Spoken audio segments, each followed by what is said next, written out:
한국 사람들이 인사를 할 때 의례적으로 하는 인사말이 있습니다. 다음에 밥 한 번 먹어요 라는 거죠. 다음에 밥 한 번 먹자라고 이제 인사를 하고 헤어지고는 실제로는 이 말을 하고 밥을 먹는 일은 극히 드물죠.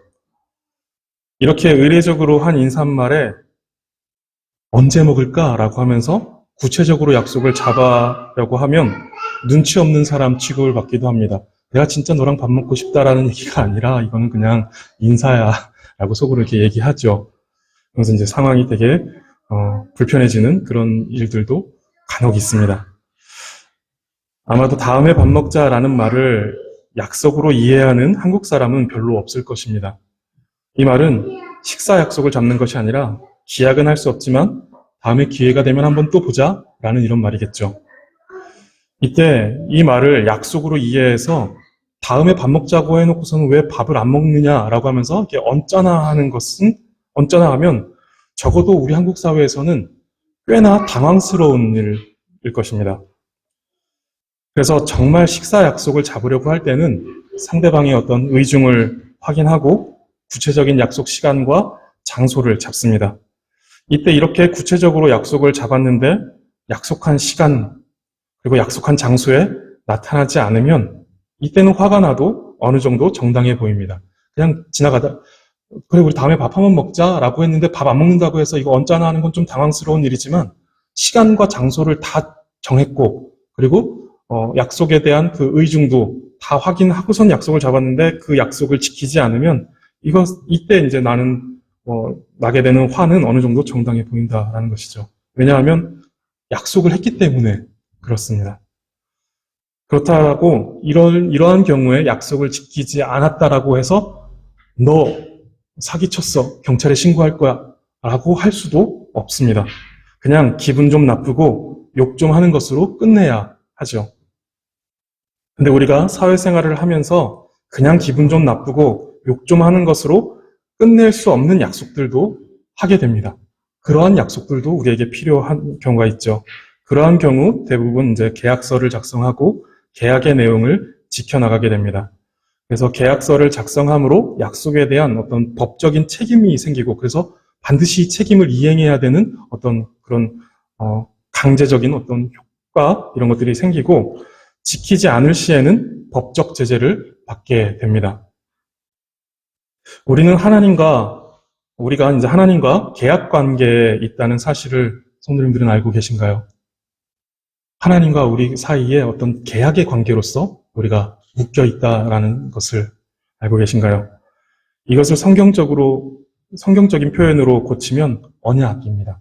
하나님과 우리는 언약 관계 속에서 이것이 그냥 이게 가볍게 밥 한번 먹자. 우리 내일 뭐 점심 같이 먹을까? 라고 하는 이런 식사 약속 잡는 것 정도의 그런 관계가 아니라 정말 계약서에다가 계약을 하고 법적인 어떤 효력이 나타나는 어떤 계약서를 쓴 것과 같은 그런 좀 무거운, 엄중한 그런 그런 계약 관계라는 것이죠.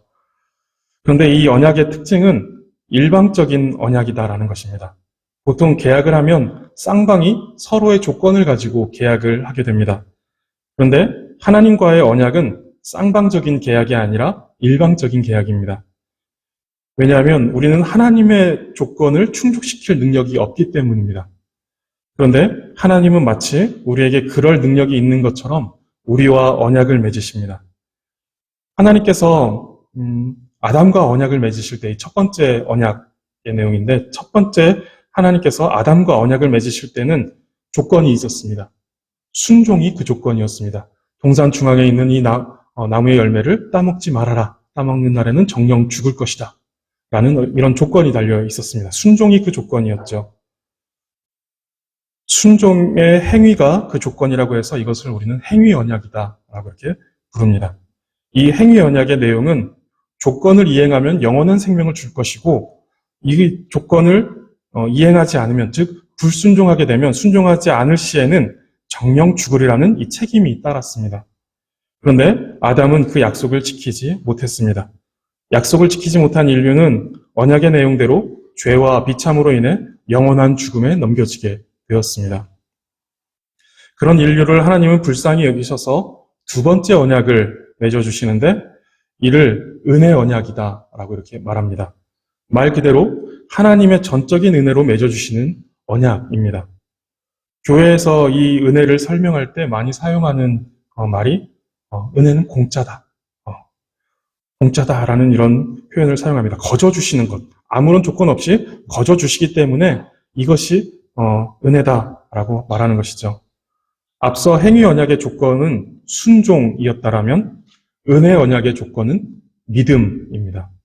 예수 그리스도를 믿는 믿음을 하나님께서 우리에게 요구하시고 우리가 그 믿음을 하나님 앞에 보이면 하나님이 우리를 하나님의 백성 삼으시고 우리를 구원하신다, 영생을 주신다라는 것이죠. 예수 그리스도를 믿기만 하면 우리의 모든 죄를 용서하시고 우리를 하나님의 백성으로 삼아주시고 하나님께서 영원히 우리의 하나님이 되어주신다라는 것이 은혜 언약의 내용입니다.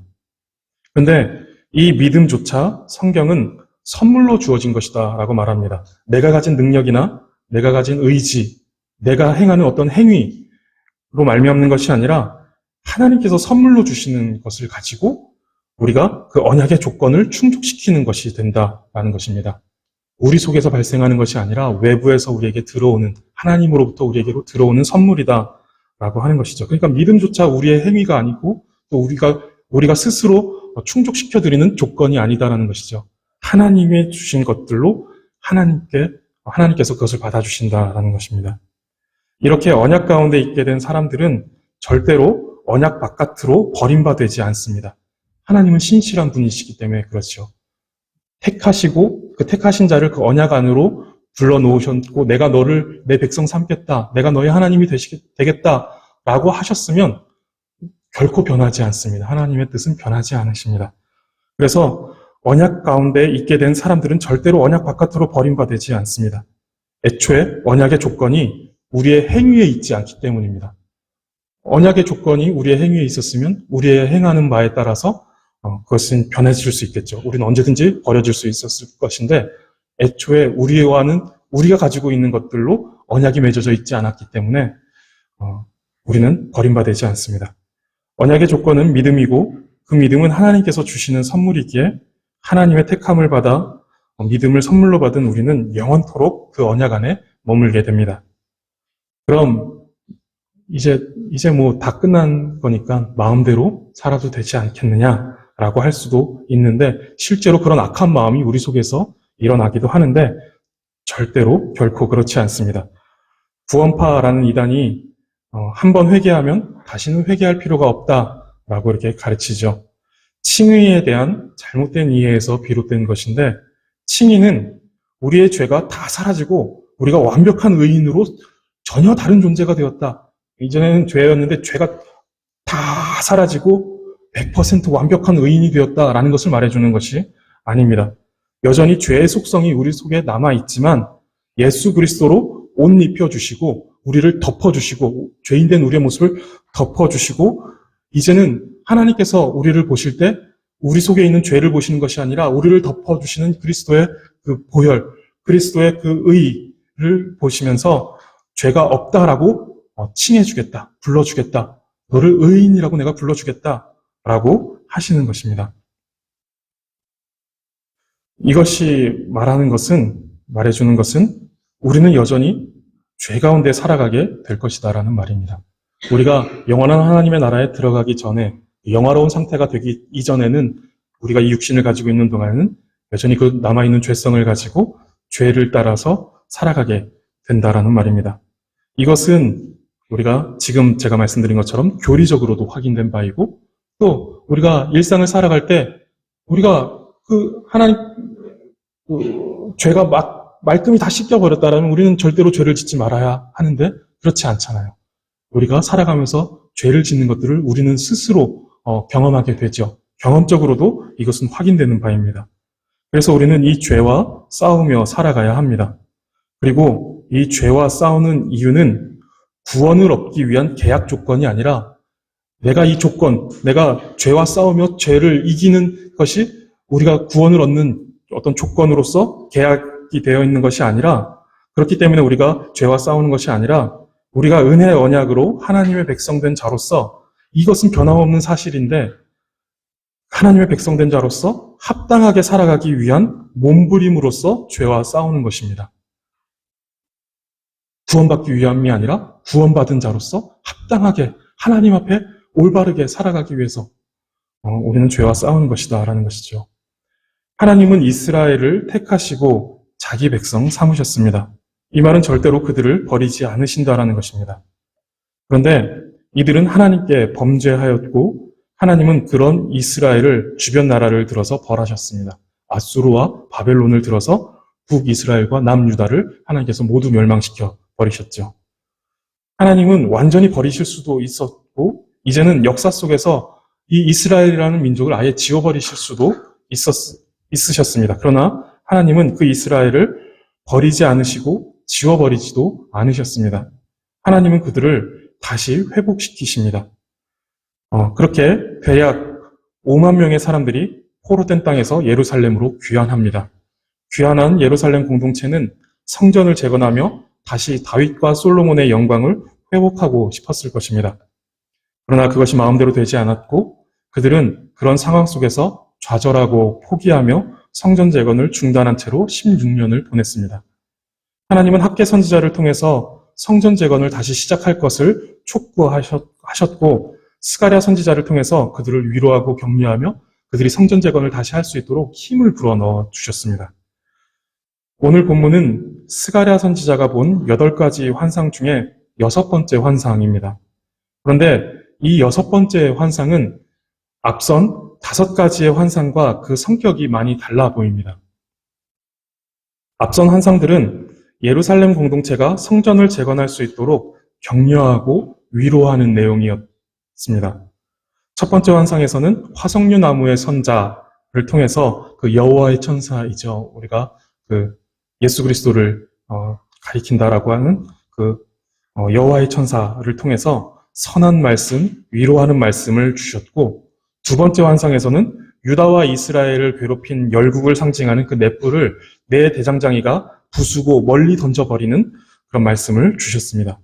그리고 세 번째 환상에서는 하나님께서 친히 불로 둘러싼 성곽이 되어주시겠다라고 말씀하셨고 또 눈동자와 같이 지키시겠다라는 이런 말씀을 하셨습니다. 네 번째 환상에서는 대제사장 여호수아의 더러운 옷을 벗기시고 그에게 아름다운 옷을 입히시며 정결한 관을 씌우시는 그런 환상을 보여주셨고 다섯 번째 환상에서는 좌절하고 낙심해 있는 총독 수룹바벨에게 오직 나의 영으로 내 앞에 있는 큰 산이 평지가 되게 할 것이다 라고 하면서 힘을 더해 주셨습니다. 그리고 이제 여섯 번째 환상이 이어지는데 여섯 번째 환상에서는 위로와 격려의 내용이 저주와 심판의 내용으로 바뀌는 것을 보게 됩니다. 결론부터 말씀드리면 사랑의 방식이 위로와 격려의 방식에서 위협과 두려움의 방식으로 바뀐 것입니다. 사랑이 항상 위로와 격려의 방식으로만 나타날 수는 없습니다. 아이를 기를 때 항상 그랬구나. 네 마음이 아팠겠구나. 다음에는 조금 더 힘을 내보자. 라고 하는 이런 공감, 위로, 격려와 같은 방식으로만 아이를 기를 수는 없습니다. 부모의 권위를 가지고 아이를 혼내야 하는 상황도 분명히 있습니다. 때로는 아이가 아이의 마음에 두려움이 생기도록 어떤 위협을 가하면서 너 이렇게 하면 안 돼.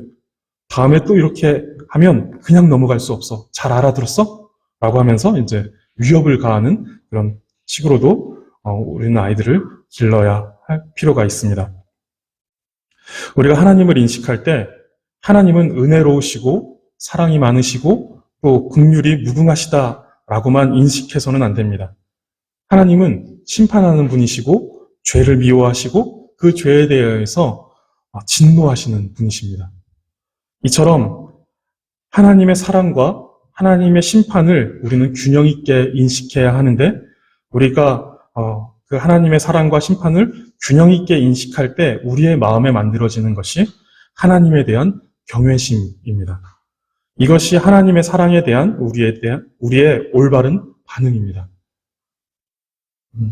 하나님은 여섯 번째 환상에서 지난 환상들과는 또 다른 성격의 환상을 보여주시지만 사실은 동일한 하나님의 사랑에 대한 다른 사랑의 다른 방식의 표현인 것이죠.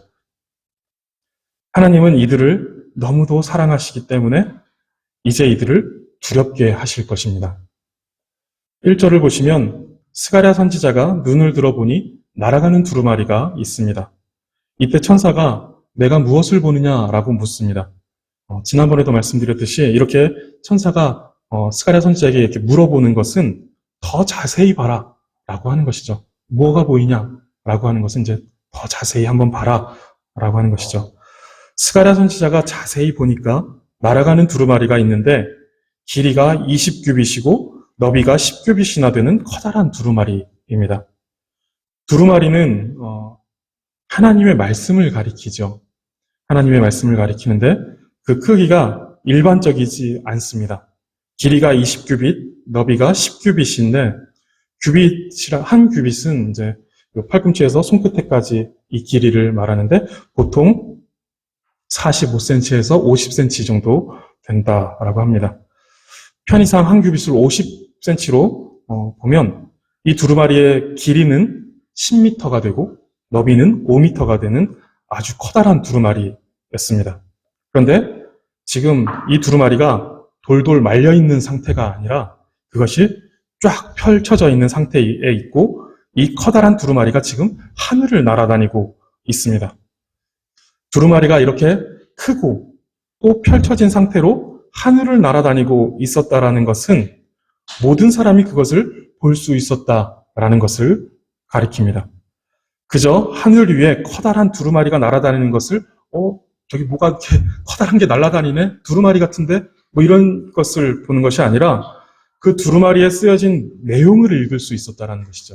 두루마리가 모든 사람이 볼 수 있는 커다란 상태에서 하늘 위에 어디 이렇게 구석에 숨어 있는 것이 아니라 하늘 위에 모든 사람이 볼 수 있는 그 하늘 위에 펼쳐져 있었다라는 것입니다. 3절을 보니까 그 내용이 그 두루마리에 적혀 있는 내용이 이제 보여지는데 그 내용은 온 땅 위에 내리는 저주라라고 이렇게 말합니다. 거대한 두루마리에 기록된 내용은 하나님의 저주, 하나님의 심판에 대한 내용이 적혀 있었습니다. 두루마리는 이쪽과 저쪽에 각각의 내용이 쓰여져 있었는데 한쪽에는 도둑질하는 자에 대하여서 그리고 다른 한쪽에는 맹세하는 자에 대하여서 이 말, 그 저주의 내용들이 쓰여져 있었습니다. 여기서 특별히 이제 그 도둑질하지 말라라는 그 8계명과 하나님의 이름을 망령되게 일컫지 말고 하나님의 이름으로 맹세하지 말아라 라고 하는 이 세 번째 계명의 내용만 언급되는 것은 지금 이들이 이 두 가지의 계명만 어기고 있기 때문이 아니라 하나님의 말씀에 불순종하는 것에 대한 대표적인 내용으로서 하나님에 대한 의무, 3계명은 1계명부터 4계명은 하나님에 대한 의무이죠. 거기서 이제 3계명을 언급하면서 하나님에 대한 의무를 이들이 지키지 않고 있었고 또 8계명, 5계명부터 10계명은 이웃에 대한 의무를 가리키는 계명이죠. 근데 지금 이 이웃에 대한 의무를 제대로 이행하지 않고 있는 것에 대해서 대표적으로 8계명과 3계명을 언급하고 있는 것입니다. 이것이 모든 사람에게 보이도록 하늘의 큰 두루마리로 날아다닌다라는 것은 율법의 정죄가 지금 이들에게 부어지고 있음을 의미합니다. 모든 사람들이 볼 수 있는 하나님의 말씀이 그들의 범하고 있는 그 죄악들에 대한 내용들이 지금 모든 사람이 보는 가운데 펼쳐져 있다라는 것이죠. 하나님의 율법의 정죄가 이들에게 부어지고 있다라는 것을 말해줍니다. 이제 대제사장 여호수아 그리고 총독 스룹바벨에게 맞춰졌던 초점이 예루살렘 공동체 전부에게로 옮겨지면서 한 지도자의 거룩과 성결만이 아니라 모든 백성의 거룩과 성결을 요구하시는 것을 우리는 보게 되는 것입니다. 우리가 이제 잘 알고 있듯이 예루살렘으로 귀환한 이들의 형편은 심각할 정도로 어려웠습니다. 학개서 1장 6절을 보시면 너희가 많이 뿌릴지라도 수확이 적으며 먹을지라도 배부르지 못하며 마실지라도 흡족하지 못하며 입어도 따뜻하지 못하며 일꾼이 삭슬 받아도 그것을 구멍 뚫어진 전대에 넣음이 되느니라 라고 말씀합니다. 어떻게 해도 나아지지 않는 그들의 형편을 말씀하고 있는 것입니다. 반드시 그런 것은 아니지만 사람이 궁지에 몰리면 도덕적으로 사고하는 것이 쉽지 않습니다. 누군가 나를 해치려고 다가오는 그런 극한 위기의 상황에서 도덕과 윤리를 따질 수 있는 사람은 별로 없을 것입니다. 누군가 나를 정말 그 묻지마 칼부림처럼 와서 나를 위협하는데 나는 저 사람을 해칠 수 없어 하면서 그냥 저 사람이 하도록 놔둘 수 있는 그런 거기서 도덕과 윤리를 따질 수 있는 사람은 별로 없을 것입니다.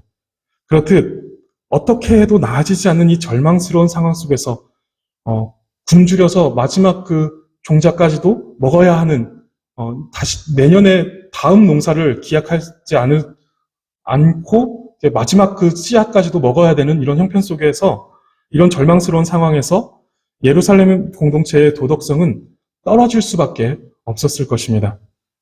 그러니 이들이 서로의 것을 훔쳐서 서로를 배려하고 서로를 더 나아게끔 도와주지는 못하고 더 그들의 것을 빼앗아서 훔치는 일들이 그들 가운데서 충분히 일어날 수 있을 일이라는 것이죠. 그런데 이들은 이런 것뿐만 아니라 영적으로도 매우 심각한 상태에 이르게 되었는데 9절을 보시면 너희가 많은 것을 바랐으나 도리어 적었고 너희가 그것을 집으로 가져갔으나 내가 불어버렸느니라. 나 만군의 여호와가 말하노라. 이것이 무슨 까닭이냐? 내 집은 황폐하였으되 너희는 각각 자기의 집을 짓기 위하여 빨랐음이라. 라고 말씀합니다. 이들은 단지 서로의 것을 훔치는 것만 아니라 마땅히 하나님께 드려야 할 것을 가지고 자기의 집을 짓기 바빴다라는 것입니다. 이들은 이웃과 하나님에 대하여 죄를 짓고 있었고 그 죄에 대한 인식이 흐려져 있었습니다.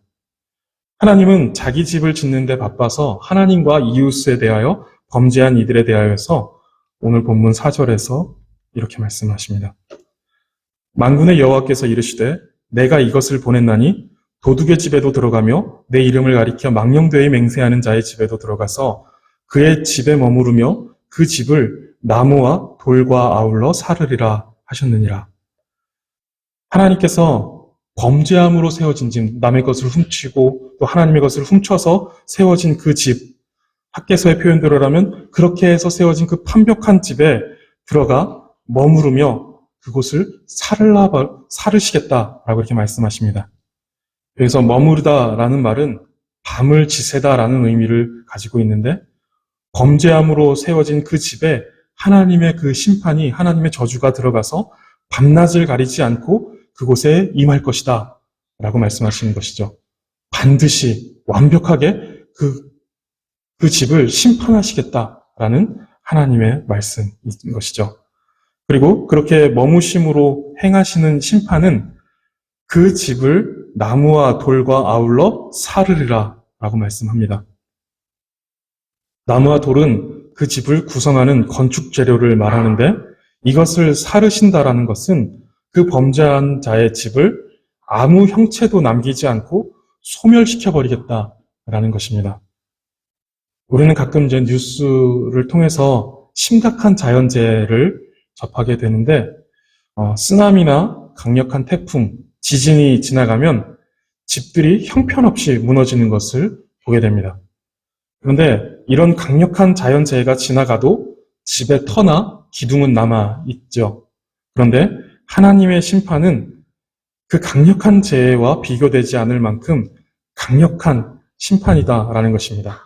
하나님께서 그 집을 심판하실 땐 그 나무와 돌, 그 기둥과 그 턱까지도 모두 다 살라버리시겠다. 아예 흔적이 없이 다 멸망시켜버리겠다. 완벽한 하나님의 심판이 임할 것이다. 라는 것을 말씀해 주시는 것이죠.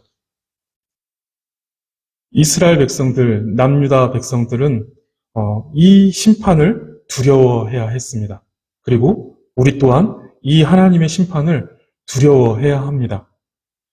예수님께서 말씀하신 것처럼 몸은 죽여도 영혼은 능히 죽이지 못하는 자들을 두려워하지 말고 오직 몸과 영혼을 능히 지옥에 멸하실 수 있는 이를 두려워하라.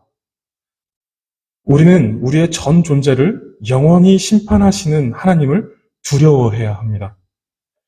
우리는 모든 것을 용서하시고 품어주시는 하나님을 믿고 의지해야 합니다. 그러나 조금의 죄악도 결코 용납하지 않으시며 완전히 멸하시는 주님이심을 알고 그 하나님을 두려워해야만 합니다. 용서하시겠지. 사랑의 하나님이시잖아. 이 생각이 우리 속에서 반복되고 있다라면 진지하게 신앙을 돌이켜봐야 합니다. 용서하시겠지. 사랑의 하나님이시잖아. 그러고선 뒤에 가서 범죄하고 또 돌아와서 그래도 하나님은 용서하실 거야. 하나님의 사랑은 무한하시고 긍휼이 무궁하신 분이시잖아. 이것은 하나님의 사랑과 하나님의 그 긍휼, 그 하나님의 속성을 이용하려고 하는 우리의 죄성이 드러나는 것뿐이죠. 그래서 이러한 생각들이, 이러한 마음들이 우리 속에서 반복된다라면 마음을 찢고 통회하는 마음이 생기는 것이 아니라 용서하시겠지 라는 이 마음들이 우리 속에서 계속해서 반복된다라면 우리의 신앙을 돌아봐야 한다는 것이죠. 하나님은 무조건적으로 사랑하시지만 무분별하게 사랑하시는 분이 아니십니다. 그래, 너는 내 백성이니까 너 무슨 짓을 해도 내가 너 사랑할 거야. 내가 너 무조건 용서할 거야. 라고 하는 이런 무분별한 사랑으로 우리를 사랑하시는 분이 아니시다라는 것입니다. 하나님에 대한 두려움이 없는 그저 사랑에만 의지하고 있는 신앙은 성경이 말하는 하나님을 믿는 것이 아닙니다. 그런 사람의 죄성은 결국 하나님을 이용할 것입니다.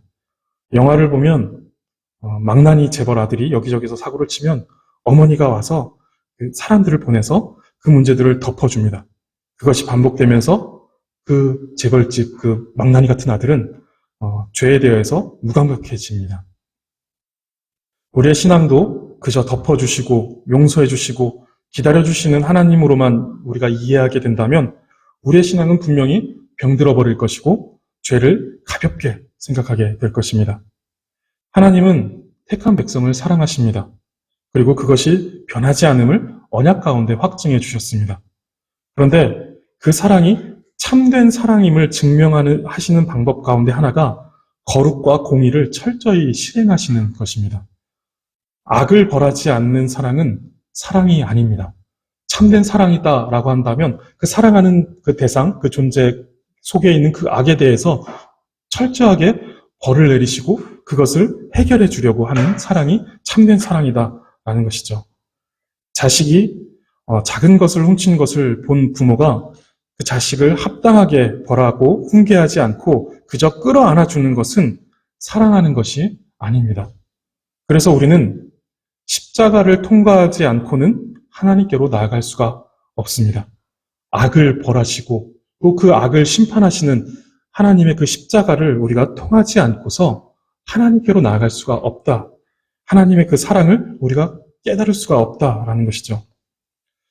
우리의 모든 죄에 대한 진노와 심판을 아들 예수 그리스도에게 모두 쏟아부으시는 그 십자가 앞에서 자신을 진지하게 돌아보지 않는 사람은 절대로 하나님께 나아갈 수가 없습니다. 그리고 우리는 그러한 사람을 구원받은 사람이다 라고 말합니다.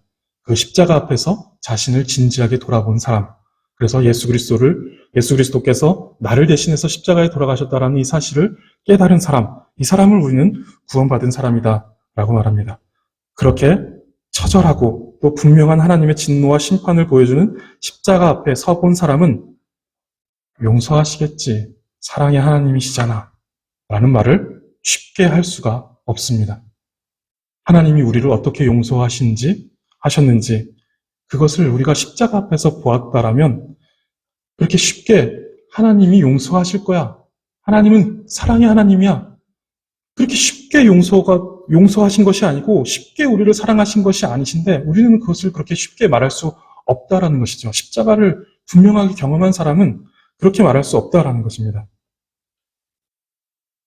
그 죄 때문에 예수님께서 어떤 모욕과 고통을 당하시고 십자가에서 어떻게 비참한 죽음을 맞이하셨는지를 우리가 보았는데 그리고 그것을 생생하게 깨달았는데 그 무서운 진노와 심판에 대해 결코 가볍게 말할 수 없는 것입니다. 우리는 회개할 때 우리가 우리의 죄를 자백하면 이쁘신 하나님께서 우리의 죄를 용서하시고 씻어주실 것이다 라는 이 안전한 교리, 우리가 회개하면 용서하신다라는 이 안전한 교리로 인해서 죄를 가볍게 여기는 잘못을 저질러서는 안 됩니다. 거저 용서를 받으니 용서받는 죄가 가볍게 느껴지는 것입니다. 우리가 용서를 구하면 하나님께서 거저 용서해 주시는 것처럼 우리가 한 것이 없기 있기 때문에 이것이 가볍게 보여지는 것입니다.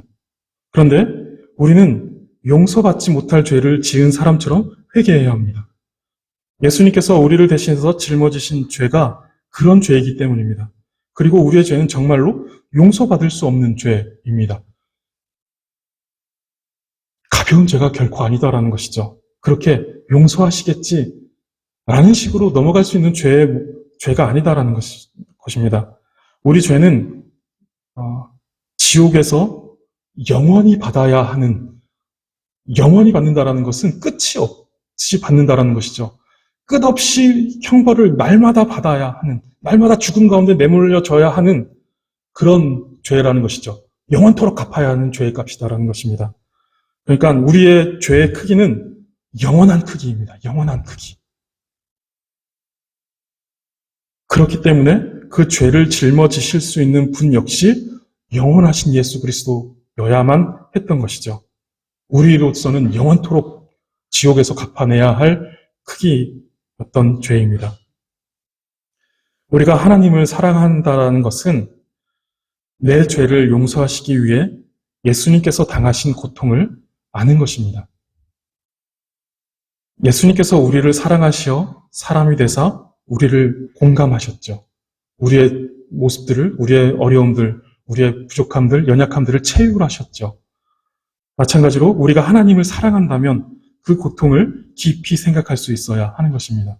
우리가 누군가를 사랑할 때 그냥 사랑하는 것이 아니라 그 사람의 마음을 공감하려고 수없이 애를 쓰고 그 사람의 고통을 그 사람보다 더 아파할 수 있을 만큼의 상태가 되죠.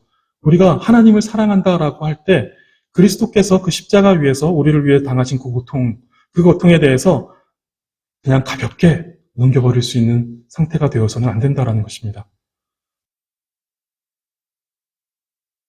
십자가 위에서 악을 벌하시는 하나님을 우리는 경험해야 합니다. 그리고 그 죄악을 짊어지신 예수님의 고통을 알아야 합니다. 하나님은 거대한 두루마리가 하늘을 날아가는 환상을 통해서 예루살렘 공동체의 죄악을 지적하셨습니다. 그들을 미워하시고 그들을 저주하시기 위함이 아닙니다. 우리가 1에서 첫 번째에서 다섯 번째 환상까지 하나님께서 이스라엘 백성을 향해서 어떤 마음이 있는지 충분히 확인하였죠. 그렇기 때문에 지금 하나님께서 이런 자들을 심판하시겠다, 저주하시겠다, 그 집을 다 살라버리시겠다 라고 하시는 이 내용이 그들을 미워하셔서 그들을 저주하시고 그들을 심판하시기 위해서 하고 있는 말씀이 아니시다라는 것을 우리는 이해할 수 있습니다. 하나님의 말씀으로 죄를 깨닫고 회개하여 하나님의 백성답게 하시기 위해서 하나님은 지금 이 무서운 말씀, 위협적인 말씀, 두려운 말씀을 하고 계신 것입니다. 누구나 볼 수 있는 거대한 그리고 하늘을 날아가는 두루마리였습니다. 이것이 무슨 의미일까요? 누구도 핑계할 수 없다라는 것입니다. 모든 사람이 보이도록 하나님의 말씀이 선포되어졌다라는 것이죠. 하나님의 말씀이 지금 우리에게도 그처럼 나타나 있고 그처럼 선포되고 있습니다. 수많은 교회들이 그 어느 때보다 심도 있게 연구된 신학에 기초한 말씀을 선포하고 있습니다. 20-30년 전에 교회가 선포했던 말씀들, 보편적인 그 교회들이 이제 선포하던 그 말씀과 지금 2024년에 있는 이 지금 보편적인 교회들이 선포하고 있는 말씀의 질을 생각해 보면 훨씬 더 그 신학적으로 탄탄한 말씀들을 선포하고 있습니다. 게다가 아주 많은 말씀들, 양질의 말씀들이 쏟아지고 있어서 골라들을 정도입니다. 유튜브에 들어가서 이 목사님 말씀 좋지, 이 목사님 말씀 별로야 하면서 골라 듣게 되죠. 좋은 말씀이 뭔지. 누구도 말씀을 보지 못했다, 듣지 못했다, 핑계할 수 없을 정도로 풍성하게 나타나는 시대를 우리는 지금 살아가고 있습니다. 그런데 그 말씀들이 정말 우리를 하나님 앞에 서게 하고 있는지, 그 말씀이 무서운 진노와 심판이 쏟아진 그 십자가로 우리를 데려가고 있는지 생각해야 하는 때입니다. 하나님께서 우리를 언약 가운데 부르셨습니다. 이 은혜는 절대로 버림받지 않을 것이니 안심하라는 정도의 그 안정감으로 끝나는 것이 아닙니다. 그냥 그 정도의 언약, 그 정도의 은혜가 아니다라는 것이죠. 그보다 훨씬 더 영광스럽고 명예로운 부르심이라는 것입니다. 우리를 언약 가운데로 부르셨을 때, 나 다시는 너를 벌하지 않을 거야. 내가 반드시 천국으로 데려갈 거야.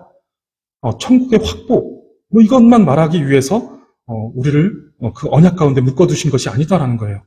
훨씬 더 영광스럽고 명예로운 자리가 있다라는 것이죠. 우리가 추구해야 될 것은 그냥 천국 가는 거, 영원히 죽지 않고 지옥 가지 않고 천국 가는 게 우리가 추구해야 될 바, 우리가 하나님 앞에 간구해야 될 바가 아니다라는 것이죠. 그것은 언약 속에서 하나님께서 우리에게 주시는 기본적인 상태다라고 한다면 우리는 그 속에서 더 영광스럽고 더 명예로운 어떤 그 부르심을 향하여 나아가야 합니다.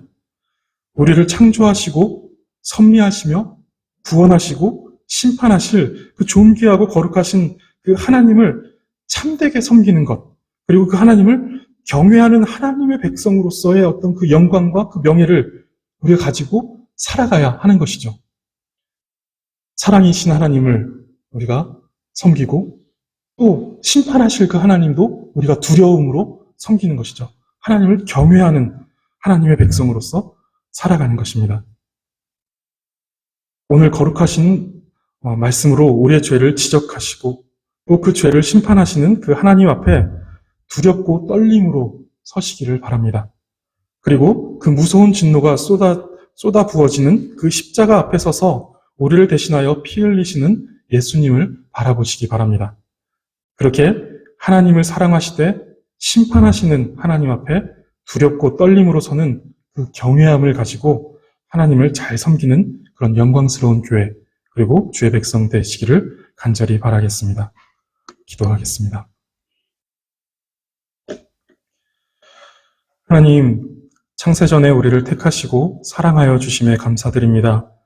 또한 우리를 사랑하시는 그 하나님은 때로 무서운 경고로 거룩한 삶으로 돌이키게 하시는 줄 압니다. 오늘도 스가랴 선지자가 본 하늘 높이 날아가는 커다란 두루마리와 같이 우리가 볼 수 있고 들을 수 있는 말씀들을 주시니 감사합니다. 말씀을 통하여 우리를 사랑하시는 하나님의 그 부드러운 음성을 듣게 하시고 자식을 훈계하여 거룩한 길로 인도하시는 엄중한 주의 음성도 듣게 하여 주시옵소서.